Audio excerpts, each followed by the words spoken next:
എല്ലാവർക്കും നമസ്കാരം. ഈ ദിവസങ്ങളിൽ നെടുമങ്ങാട് 1.5 വയസ്സുള്ള ഒരു കുട്ടിയെ കൊല ചെയ്യപ്പെട്ട സാഹചര്യം നിങ്ങൾ അറിയുന്നുണ്ടല്ലോ.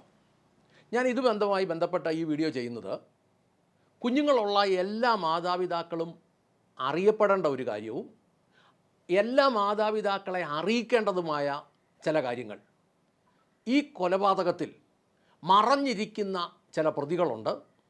അവരെക്കുറിച്ച് വിദേശത്തുള്ള ഒരു സംഘം യുവാക്കൾ ഒരു സംഘടന പോലെ ഒരുമിക്കുകയും അവർ പറഞ്ഞതുമായ കാര്യങ്ങളാണ്, അവരിൽ ഒരാളുടെ വോയിസ് ക്ലിപ്പ് ഉൾപ്പെടെയാണ് ഞാൻ നിങ്ങളുടെ മുമ്പിലേക്ക് ഈ വിവരം അവതരിപ്പിക്കുന്നത്. സാർ, ഞാനൊരു പ്രവാസിയാണ്. ഞാൻ ഈ മെസ്സേജ് അയക്കാനുള്ള കാരണം നമ്മുടെ തിരുവനന്തപുരത്ത് നെടുമങ്ങാട് കൊല ചെയ്യപ്പെട്ട കുഞ്ഞിൻ്റെ മരണവുമായി ബന്ധപ്പെട്ട് ഞങ്ങൾക്ക് തോന്നിയൊരു സംശയം, ഞങ്ങൾ പ്രവാസി സമൂഹത്തിന് തോന്നിയൊരു സംശയത്തിൻ്റെ പേരിലാണ് മെസ്സേജ് അയക്കാനായിട്ട് തുനിഞ്ഞത്. അതായത് ഈ കുഞ്ഞിൻ്റെ 2 കൈയും തല്ലി ഒടിച്ച് 12 ദിവസം വരെ വെച്ചിരുന്നിട്ട് അതിനുശേഷം ഹോസ്പിറ്റലിൽ കൊണ്ടുപോയി പ്ലാസ്റ്റർ ഇട്ടിച്ചു എന്ന് പറയുന്നത്. ഏത് ഹോസ്പിറ്റലിലാണ് ഇവൻ ഈ കുട്ടിയെ കൊണ്ടുപോയി പ്ലാസ്റ്റർ ഇട്ടത്? ഏത് ഡോക്ടറാണ് അത് ചെയ്ത് കൊടുത്തത്? ആ ഒരു ഡോക്ടർക്ക് ഒരു ഡോക്ടർ എന്ന നിലയിൽ യാതൊരു സ്വഭാവികതയും തോന്നിയില്ലേ? ഒരു സംശയവും തോന്നിയില്ലേ? ഈ കുഞ്ഞിൻ്റെ ഷർട്ട് അഴിക്കാണ്ടോ അല്ലെങ്കിൽ ഇട്ടിരിക്കുന്ന ഉടുപ്പ് ഊരാണ്ടല്ലോ അതിന് പ്ലാസ്റ്റർ ഇട്ടത്. ആ സമയത്ത് പോലും അയാൾക്ക് ഈ ശരീരത്തിന് മുറിപ്പാടുകളൊന്നും അയാൾ കണ്ടിരുന്നില്ലേ? അപ്പോൾ അയാൾ ഇവൻ്റെ കൈക്കൂലി വാങ്ങിച്ചിട്ടായിരിക്കണം ഇത് ചെയ്ത് കൊടുത്തത്. അങ്ങനെയെങ്കിൽ അയാളെ നിയമത്തിന് മുന്നിൽ കൊണ്ടുവരണം. അയാൾ ശിക്ഷ അർഹിക്കുന്നു. അയാൾ 100% ശിക്ഷയ്ക്ക് അർഹനാണ്. കാരണം ഉത്തരവാദിത്തപ്പെട്ട ഒരു വ്യക്തികളെപ്പോലും അയാൾ അറിയിപ്പിക്കാതെ അവൻ്റെ കൈക്കൂലി വാങ്ങിയിട്ടാണ് ചെയ്തതെങ്കിൽ, അതല്ല അയാൾ അത് കണ്ടിട്ടും അറിയിപ്പിച്ചിരുന്നുവെങ്കിൽ ഈ കുഞ്ഞിൻ്റെ ജീവൻ രക്ഷിക്കാമായിരുന്നു. അപ്പം തീർച്ചയായിട്ടും ആ ഡോക്ടർക്കും ആ ഹോസ്പിറ്റലിനും എതിരെ നടപടി ഉണ്ടാകണം. ഇത് മാധ്യമത്തിൻ്റെ ശ്രദ്ധയിൽ, ഉത്തരവാദിത്തപ്പെട്ടവരുടെ ശ്രദ്ധയിൽ പെടുത്തണം. അതിനുവേണ്ടിയാണ് ഞാൻ ഈ മെസ്സേജ് ഇപ്പോൾ ഇട്ടത്. ഈ വോയിസ് ക്ലിപ്പ് കേട്ടപ്പോഴും അവരെന്നെ മാറി മാറി വിളിച്ചപ്പോഴും ഒക്കെ ഞാൻ ഈ വിഷയത്തിൽ ഇനി രണ്ടാമതൊരു വീഡിയോ ചെയ്യരുത് എന്ന് വിചാരിച്ചിരുന്നതാണ്. പക്ഷെ കുഞ്ഞിന് നീതി ലഭിക്കണം എന്നത് മലയാളികളുടെ കൂട്ടത്തിൽ ഹൃദയമുള്ള എല്ലാ മനുഷ്യരും ആഗ്രഹിക്കുന്ന കാര്യമായതുകൊണ്ട് അതുമായി ബന്ധപ്പെട്ട കുറച്ച് കാര്യങ്ങളൂടെ ചേർത്ത് പറയാനാണ് ഈ വീഡിയോ. ഇന്ത്യയിൽ ഒരു വർഷം 1200 മുതൽ 1500 വരെ കുട്ടികൾ കൊല ചെയ്യപ്പെടുന്നുണ്ട്. അതും ക്രൂരമായി പീഡിപ്പിക്കപ്പെട്ട് കൊല ചെയ്യുന്നുണ്ടെന്ന് കേന്ദ്ര ആഭ്യന്തര മന്ത്രാലയത്തിൻ്റെ കീഴിലുള്ള നാഷണൽ റിപ്പോർട്ട് ബ്യൂറോയുടെ കണക്കുകൾ പ്രകാരം പറയുന്നു. കേരളത്തിൽ ഇത് 10 മുതൽ 25 കേസുകൾ വരെ ഉണ്ടെന്ന് പറയപ്പെടുന്നു. ഈ 25 കേസുകൾക്കകത്ത് പെട്ടതാണ് ഈയിടെ നെടുമങ്ങാട് കൊല്ലപ്പെട്ട അർഷദ് എന്ന 1.5 വയസ്സുകാരൻ. വെറുതെ കൊല്ലപ്പെട്ടെന്ന് പറയാൻ പറ്റുകയല്ല, അതിക്രൂരമായി പീഡിപ്പിച്ച് അമ്മയും രണ്ടാനച്ഛനും ചേർന്ന് അതിക്രൂരമായി പീഡിപ്പിച്ച് കൊന്ന ആ 1.5 വയസ്സുകാരൻ. ആ 1.5 വയസ്സുകാരന് നീതി കിട്ടണമെന്ന് ചിന്തിക്കുന്ന എല്ലാവരും ഈ വീഡിയോ നിങ്ങൾക്ക് അറിയാവുന്നിടത്തോളം ഷെയർ ചെയ്യണം. കാരണം ഇതിനകത്ത് ഒളിഞ്ഞിരിക്കുന്ന ചിലരുണ്ട്. നമ്മളിപ്പോൾ ആദ്യം പറഞ്ഞു 1500ഓളം കുട്ടികൾ ഒരു വർഷം ഇന്ത്യയിൽ കൊല്ലപ്പെടുന്നുണ്ടെന്ന്. സ്ഥിതിവിവര കണക്ക് പറയുന്നത് അതിൽ മിക്ക കേസുകളും ചിലരെങ്കിലും വിചാരിച്ചാൽ ഒഴിവാക്കാവുന്നതാണ്. ഈ നെടുമങ്ങാട് അർഷദിൻ്റെ ക്രൂരമായ പീഡനത്തിലും കൊലപാതകത്തിലും പ്രത്യക്ഷ പ്രതികൾ അമ്മയും രണ്ടാനച്ഛനുമാണ്. അവർ അറസ്റ്റിലുമായിട്ടുണ്ട്. തൽക്കാലം ഇതിൻ്റെ പുറകിലുള്ള വലിയ പ്രതികൾ ചിലർ ഒതുങ്ങിയിരിക്കുക. എന്നാൽ ഈ കൊലപാതകം തടയാമായിരുന്ന, അതിന് ഉത്തരവാദിത്തമുണ്ടായിരുന്ന ചിലരെങ്കിലും ഈ നിയമവ്യവസ്ഥയെ കളിപ്പിച്ച് പുറകിലുണ്ട്. ഈ വിഷയം ഉണ്ടായി കഴിഞ്ഞപ്പോൾ അതിൽ ഉണ്ടായ സംശയങ്ങളിൽ ചിലത്, ഒന്ന്, ഇതിൽ പ്രധാന പ്രതി എന്ന് പറയുന്നത് ഞങ്ങൾ മനസ്സിലാക്കുന്നത് ഈ വിദേശത്തുള്ള യുവാക്കളെല്ലാം പറയുന്നത് ആ കുട്ടിയെ ചികിത്സിച്ച ഡോക്ടറാണ്. ആ ഡോക്ടർ ഈ കുട്ടിയുടെ 2 കൈയും ഈ രണ്ടാനച്ഛൻ തല്ലി ഒടിച്ചിട്ട് ദിവസങ്ങൾ കഴിഞ്ഞ്, ഞാൻ മനസ്സിലാക്കുന്നത് ഏതാണ്ട് 15ഓളം ദിവസങ്ങൾ കഴിഞ്ഞിട്ടാണ് ഈ കുട്ടിയെ ഡോക്ടറുടെ അടുത്ത് പ്ലാസ്റ്റർ ഇടാൻ എത്തിക്കുന്നത്. ഞാൻ മാതാപിതാക്കളോട് ചോദിക്കട്ടെ, എന്നെ കേൾക്കുന്ന മാതാപിതാക്കളാണ് നിങ്ങളെങ്കിൽ നിങ്ങളോട് ചോദിക്കട്ടെ, ഒരു കുഞ്ഞിൻ്റെ 2 കൈയും തല്ലി ഒടിച്ചിട്ട് ആ 15 ദിവസം ആ കുഞ്ഞനുഭവിച്ച മരണവേദന എന്തായിരിക്കും? അതിനൊരു തീരുമാനം ഉണ്ടാകണ്ടേ? അതിനൊരു തീരുമാനം ഉണ്ടാക്കാൻ നമുക്കെല്ലാവർക്കും പ്രേരണയില്ലേ?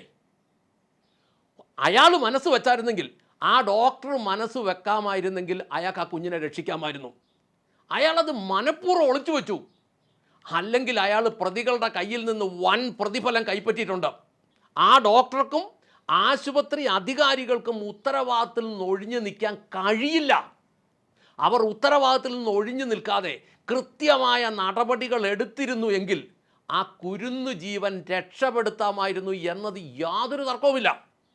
ആ ഡോക്ടർക്ക് ആ കുട്ടിയെ രക്ഷിക്കാമായിരുന്നു. 2 കൈയും ഒടിഞ്ഞ് ദിവസങ്ങളോളം കഴിഞ്ഞിട്ട് നീരും വെച്ച കൈയുമായിട്ട് ചെല്ലുമ്പോൾ അയാൾക്കറിയത്തില്ലേ ഈ കൈ ഒടിഞ്ഞിട്ട്, സാധാരണ അവനവൻ്റെ മക്കൾ കൈയും ഒടിഞ്ഞാൽ അത് അതിഭയങ്കരമായ വേദനയാണ്. ആ വേദനയുള്ളപ്പോൾ അന്നേരം തന്നെ ആശുപത്രിയിൽ എത്തിക്കണം. സത്യത്തിൽ നമ്മൾ ചിന്തിക്കുമ്പോൾ എനിക്ക് നേരത്തെ ഇത്രയും ഭീകരമായിട്ട് ഇത് തോന്നിയിരുന്നില്ല. എന്നെ വിദേശത്തുനിന്ന് ഒരു യുവാവ് വിളിച്ചിട്ട് അവരൊരു സംഘടന പോലെ ചേർന്ന് ഈ ഒരു വിഷയത്തിന് വേണ്ടിയിട്ട്, എന്നിട്ട് അവർ എന്നെ വിളിച്ചിട്ട് പറഞ്ഞു, ചേട്ടാ ഉറങ്ങാൻ പറ്റുന്നില്ല ചേട്ടാ, കണ്ണടയ്ക്കുമ്പോൾ ഈ കൊച്ചു മുന്നേ നിൽക്കുന്നതായിട്ടാണ് തോന്നുന്നത്. അത് എന്തൊരു കഷ്ടമാണ്. ആ കുഞ്ഞിൻ്റെ ശരീരം മുഴുവൻ തീപ്പൊള്ളൽ, ഈ സിഗരറ്റ് വെച്ചും പിന്നെ ഈ ലാമ്പ് വെച്ചും ഒക്കെ പൊള്ളിച്ചത് ആ ഡോക്ടർ കണ്ടില്ല ചേട്ടാ. അവൻ എന്നാ മനുഷ്യനാ. ആ കുഞ്ഞിൻ്റെ ലൈംഗിക അവയവം കീറി മുറിച്ചത് ആ ഡോക്ടർ കണ്ടില്ലേ. ആ കുഞ്ഞിൻ്റെ ശരീരം മുഴുവൻ അടികൊണ്ട് തിണർത്ത പാടുകൾ അവൻ കണ്ടില്ലേ. അങ്ങനെ കണ്ടില്ല എങ്കിൽ അവൻ എന്തു ഡോക്ടറാണ്? കൂടെയുള്ള നേഴ്സുമാർ എന്ത് നേഴ്സുമാരാണ്? അത് ആശുപത്രിയാണോ അതൊരു ഇറച്ചിക്കടയാണോ? അവിടുത്തെ ഡോക്ടർമാർക്കും അവിടുത്തെ ജോലിക്കാർക്കും മക്കളില്ലാത്തവരാണോ? മൃഗങ്ങൾ പോലും ഇങ്ങനെ കാണിക്കുകയല്ലോ. നമ്മളൊന്ന് ആലോചിച്ച് നോക്കിയേ, നമ്മുടെ വീട്ടിൽ ഒരു പൂച്ചക്കുഞ്ഞോ ഒരു പട്ടിക്കുഞ്ഞോ ഒക്കെ ഉണ്ടെങ്കിൽ അതിനൊരു ചെറിയ പരിക്ക് പറ്റിയാൽ പോലും അതിനെ വളർത്തുന്ന നമ്മൾ എത്ര ദയോടെ അതിനോട് പെരുമാറും. അത് നമ്മൾ ജനിപ്പിച്ചതൊന്നും അല്ലല്ലോ. എന്നെ സംബന്ധിച്ച് എനിക്ക് ദിവസങ്ങളോളം മനസ്സിൽ വലിയ ഭാരമായിരുന്നു ആ കുഞ്ഞിൻ്റെ ചിത്രവും ആ കുഞ്ഞിൻ്റെ പീഡന വിവരങ്ങളും. ഞാനത് എൻ്റെ മൊബൈലിൽ ഇങ്ങനെ എന്തെങ്കിലുമൊക്കെ കാണുമ്പോൾ ധാരാളം ആളുകൾ അതിനെക്കുറിച്ച് എഴുതി, ഒത്തിരി പേര് പ്രതിഷേധം അറിയിച്ചു. ചിലർ കവിതകൾ എഴുതി, ചിലർ കുഞ്ഞിനെ വെച്ചോണ്ട് കുഞ്ഞിൻ്റെ അച്ഛൻ്റെ അടുത്തേക്ക് അത് ചെല്ലുന്ന സാഹചര്യത്തിലൊക്കെ ഒത്തിരി വീഡിയോകളും ഡോക്യുമെൻ്ററികളും ഒക്കെ ഉണ്ടാക്കി സാമൂഹ്യ മാധ്യമങ്ങളിൽ ഇങ്ങനെ ഇറക്കി വിട്ടത്. ഞാനത് കണ്ടപ്പോഴൊക്കെ എനിക്ക് വളരെ വേദന തോന്നി. എൻ്റെ ഭാര്യയാണെങ്കിൽ ദിവസങ്ങളോളം ഇതിനെക്കുറിച്ച് പറഞ്ഞ് അവസാനം ഞാൻ എൻ്റെ ഭാര്യയോട് കർശനമായിട്ട് വിലക്കി, ഈ വിഷയം ഇനി എൻ്റെ വീട്ടിൽ മിണ്ടരുത്. മറ്റൊന്നും കൊണ്ടല്ല, എനിക്കിത് കേൾക്കാൻ വയ്യാത്തത്ര ഭാരമായിരുന്നു എൻ്റെ മനസ്സിൽ. അപ്പം ഞാൻ നേരിട്ടിത് കണ്ടില്ല, ഞാൻ പത്രമാധ്യമങ്ങളിലൂടെ അറിഞ്ഞതേ ഉള്ളൂ. അങ്ങനെയാണെങ്കിൽ എൻ്റെ മനസ്സിൽ ഇപ്പോൾ ഈ വിദേശത്തുനിന്ന് ഈ ക്ലിപ്പൊക്കെ അയച്ചു തന്ന, വോയിസ് ക്ലിപ്പൊക്കെ അയച്ചു തന്ന ആ യുവാക്കളുടെ മനസ്സിലൊക്കെ ഇത്രയും ആഴമായ വേദന ഉണ്ടാക്കിയെങ്കിൽ ഇത് കണ്ട ഡോക്ടറുടെ ഹൃദയത്തിൽ ഒരു വേദന ഉണ്ടായിട്ടില്ല എങ്കിൽ അവൻ ശിക്ഷിക്കപ്പെടണം. അവനെ വെച്ചോണ്ടിരിക്കണമെന്നുള്ള ന്യായമായ കാര്യം. വളരെ സങ്കടത്തോടും വേദനയോടും രോഷത്തോടും കൂടെ ഒരു സംഘം യുവാക്കൾ ഗൾഫിൽ നിന്ന് എന്നെ വിളിച്ചിട്ട് പറഞ്ഞു, ഈ കുഞ്ഞിന് നീതി കിട്ടിയില്ലെങ്കിൽ അതിനുവേണ്ടി ഞങ്ങളൊരു സംഘടന ഉണ്ടാക്കി, ഞങ്ങൾ നാട്ടിൽ വന്ന് ഞങ്ങൾ തന്നെ പണ്ടുണ്ടാക്കി ആ കേസിൻ്റെ ബാക്കി നടത്തുമെന്ന്. ഒന്നാമത്തെ കാര്യം, കേരളത്തിൽ ഈ കുറ്റങ്ങൾ ചെയ്യുന്നവർക്ക് നിയമവ്യവസ്ഥയെ പേടിക്കേണ്ട കാര്യമില്ല. തമിഴ്നാട്ടിൽ ഇപ്പം ജയിൽ പുള്ളികൾക്ക് കഞ്ഞിയും പയറും മാത്രം കൊടുത്താൽ മതി, കുട്ടികൾക്ക് പോഷകസമൃദ്ധമായ ഭക്ഷണം കൊടുക്കാമെന്ന് അവിടെ തീരുമാനമെടുത്തപ്പോൾ ഇവിടെ ജയിൽ പുള്ളികൾക്ക് ചിക്കന്, മട്ടന്, മീന്, പരിപ്പ്, പയറ്, പുഴുക്ക് എല്ലാം ചേർത്ത് ഉഗ്രൻ ഭക്ഷണമാണ് കൊടുക്കുന്നത്. എന്നുകൂടാതെ 630 രൂപ വെച്ച് ഡെയിലി ശമ്പളം, വാടകയില്ലാത്ത താമസം, മറ്റ് ചിലവുകൾ എല്ലാം ഫ്രീ, സോപ്പ് ഫ്രീ, ചീപ്പ് ഫ്രീ, സകലതും ഫ്രീ. ഇതൊരു 5 കൊല്ലം കൂടെ LDFന് ഭരണം കിട്ടിയായിരുന്നെങ്കിൽ ഇവന്മാർക്ക് പെൻഷനും കൂടെ അവിടുന്ന് കൊടുത്തേനെ. അപ്പോൾ ആ രീതിയിൽ ക്രിമിനലുകൾക്ക് വളരെ നല്ല സൗകര്യം ഉണ്ടാക്കി കൊടുത്തപ്പം ജയിലുകൾ എങ്ങനെയാണ് ക്രിമിനലുകൾക്ക് പേടി സ്വപ്നമായി മാറുന്നത്? ഇപ്പോൾ സ്വാഭാവികമായിട്ട് ഈ അർഷദിനെ കൊന്ന 2 പ്രതികൾ, രണ്ടാനച്ഛനും അമ്മയും, അവർ 90 ദിവസം കഴിയുമ്പോൾ അല്ലെങ്കിൽ ആ ഒരു കാലഘട്ടത്തിൽ അവർക്ക് ജാമ്യം കിട്ടും. എവിടുന്നേലും ഹൃദയമില്ലാത്ത കൊള്ളുകയില്ലാത്ത ഒരു വക്കീൽ അവന് വേണ്ടി വരികയും ചെയ്യും. അങ്ങനത്തെ ഒരു വിശ്വാസം ഉണ്ടായിരുന്നു, ഈയിടെ ചത്തുപോയി. അങ്ങനത്തെ എവിടുന്നേലും ഒരു വെടുങ്ക് വരും, വന്ന് ഈ ഇവന്മാരെ ജാമ്യത്തിലിറക്കും. പിന്നെ ഇത് അങ്ങോട്ട് പോയി ഇവിടുത്തെ താഴത്തെ കോടതിയായി, അതിൻ്റെ മുകളിലത്തെ കോടതിയായി, ഹൈക്കോടതിയായി, സുപ്രീം കോടതിയായി, ഇതെല്ലാം കൂടെ കഴിഞ്ഞ് വന്നു കഴിഞ്ഞാൽ കൂടി വന്നാൽ ഇത്രക്കിത്തത്. അപ്പോൾ എങ്ങനെ മനുഷ്യന് പേടി വരും? അതുകൊണ്ട് ഗൾഫിൽ നിന്ന് എനിക്ക് ഈ വോയിസ് ക്ലിപ്പ് അയച്ചു തന്ന അവർ പറയുന്നത്, ഞങ്ങൾ ഇതിലൊരു സംഘടനയുണ്ടാക്കി ഈ കുട്ടിക്ക് വേണ്ടി ഞങ്ങൾ പോരാടും. ഞങ്ങൾക്ക് ഉറങ്ങാൻ പറ്റുന്നില്ല, ഞങ്ങൾ കണ്ണടയ്ക്കുമ്പം ഈ കുഞ്ഞിൻ്റെ മുഖവും ആ 2 കൈയും ഒടിഞ്ഞ് പ്ലാസ്റ്റർ ഇട്ട രംഗവുമാണ് കാണുന്നത്. ഈ കുഞ്ഞിന് നീതി കിട്ടാൻ വേണ്ടി എവിടം വരെ ഞങ്ങൾ പോകും എന്നതിൽ ഒരു അഭിപ്രായ വ്യത്യാസവും ഇല്ല. അതിനകത്ത് രണ്ട് അഭിപ്രായമില്ലെന്ന് അവർ പറയുന്നത്. ഒന്നാമത് ഇവിടുത്തെ നിയമവ്യവസ്ഥ എന്ന് പറയുന്നത് തന്നെ ഉദ്ദേശിക്കുന്ന സമയത്തെങ്ങും ഒരു നടപടി ഉണ്ടാകുകയില്ല. അതുകൊണ്ട് ഇപ്പോഴത്തെ ഗവൺമെൻറ്റിനോടും ആഭ്യന്തരമന്ത്രിയോടും ഒക്കെ ഞങ്ങൾ പറയട്ടെ, ഇവനെ ശിക്ഷിക്കാൻ അല്ലെങ്കിൽ ഇങ്ങനെയുള്ളവരെ ശിക്ഷിക്കാൻ നീതിന്യായ വ്യവസ്ഥയ്ക്ക് താമസം ഉണ്ടതുകൊണ്ട് നിങ്ങൾക്ക് ഈ 102 വോട്ടിൻ്റെ ഭൂരിപക്ഷം ഉണ്ടല്ലോ, നിങ്ങൾ നിയമനിർമ്മാണം നടത്തണം. ഇതുപോലെയുള്ള പ്രതികൾ പെട്ടെന്ന് ശിക്ഷിക്കപ്പെടാനുള്ള സാഹചര്യം ഉണ്ടാകണം. ഇവനെ ഒന്നും തിന്ന് സുഖിച്ച് അകത്ത് കിടക്കാൻ അനുവദിക്കരുത്. ഇവനെയൊക്കെ കിടക്കുന്ന 10-15 വർഷക്കാലം ഇരുട്ട് മുറിയിലിട്ട് ശിക്ഷ കൊടുക്കണമെന്ന് അതിനുള്ള നടപടികൾ ഉണ്ടാക്കണം. ഇനി ഈ 2 കൈയും ഒടിഞ്ഞിട്ട് നീര് വെച്ച് ചെന്നപ്പോൾ ആ ഡോക്ടർക്ക് അത് മനസ്സിലായില്ലെങ്കിൽ അവൻ ഡോക്ടറല്ല, അവൻ ഈ രണ്ടാനച്ഛനേക്കാളും കൊടും ക്രിമിനലാണ്. ആ ഡോക്ടറും അവൻ്റെ സ്ഥാപനവും ഇനി കേരളത്തിൽ നിലനിൽക്കാൻ പാടില്ല. കേരള സംസ്ഥാന ആഭ്യന്തരമന്ത്രി ശ്രീ രമേശ് ചെന്നിത്തലയോട് പറയട്ടെ, അങ്ങേക്ക് മക്കളും കൊച്ചുമക്കളും ഉണ്ടല്ലോ. മുഖ്യമന്ത്രി വി ഡി സതീശനോട് പറയട്ടെ, അങ്ങേക്ക് മക്കളുണ്ടല്ലോ.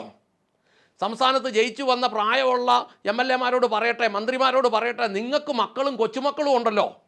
നിങ്ങളുടെ കൊച്ചുമക്കളുടെ സ്ഥാനത്ത് അല്ലെങ്കിൽ കൊച്ചുമക്കളുടെ മക്കളുടെയെങ്കിലും സ്ഥാനത്ത് ആ 1.5 വയസ്സുള്ള കൊച്ചിനെ നിങ്ങൾ കണ്ടിട്ട് ആ കൊച്ച് അനുഭവിച്ച നിലവിളി, അത് അനുഭവിച്ച വേദന, അതിനൊരു തീരുമാനം, ഇനി ജീവൻ തിരിച്ചു കൊടുക്കാൻ പറ്റിയില്ലെങ്കിലും അത് അനുഭവിച്ച വേദനയ്ക്ക് മറുപടി ഇല്ലെങ്കിലും ഈ ഡോക്ടറെയും ആ ഡോക്ടറെ കൂടെ നിന്ന ഉദ്യോഗസ്ഥരെയും അതിന് അവസരം ഒരുക്കിയ സ്ഥാപനത്തിനെയും എല്ലാം നിയമപരമായി ആ ഉദ്യോഗസ്ഥരെ അറസ്റ്റ് ചെയ്യുകയും ആ സ്ഥാപനത്തിൻ്റെ ലൈസൻസ് കട്ട് ചെയ്ത് കളയുകയും ചെയ്യണമെന്ന് ഞങ്ങൾ താഴ്മയോടെ സംസ്ഥാന ഗവൺമെൻറ്റിനോട് അപേക്ഷിക്കുന്നു.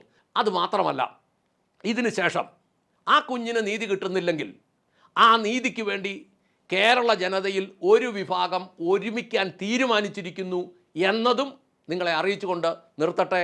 നന്ദി, നമസ്കാരം.